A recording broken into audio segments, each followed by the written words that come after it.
Alors que le tri à la source des biodéchets devient obligatoire en Europe, l'association Environnement Éco-Circulaire publie une nouvelle étude sur fonds propres consacrée au rôle des guides composteurs bénévoles en Belgique et en France. Depuis les années 1990, de nombreux territoires se sont appuyés sur l'engagement de citoyens volontaires pour promouvoir la réduction et la valorisation des biodéchets.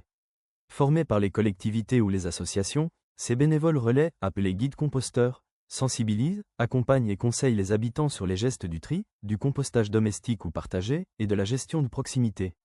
Ces actions, encore trop peu évaluées, jouent pourtant un rôle crucial dans les politiques publiques de prévention des déchets. 20 ans après un premier travail de recherche, réalisé en 2006, à Bruxelles, cette nouvelle étude s'appuie sur 2 questionnaires diffusés en 2025, l'un auprès des bénévoles eux-mêmes, l'autre auprès de leurs accompagnateurs ou modérateurs de réseau. 3 questions sont à la base de cette étude. Les réseaux de guides composteurs bénévoles sont-ils toujours actifs après plusieurs années? Quelles sont les motivations de ces bénévoles et leur profil en Belgique et en France?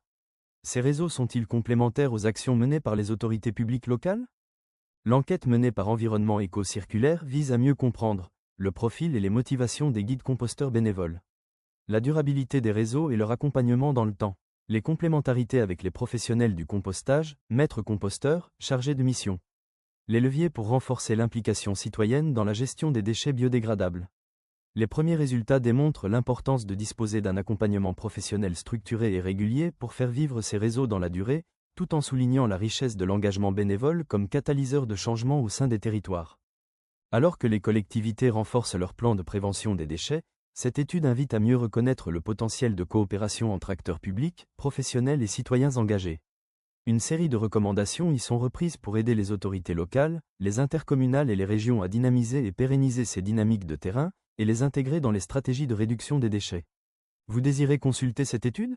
Retrouvez-la dans nos publications, en accès libre et gratuit, sur notre site internet www.ecocirculaire.be.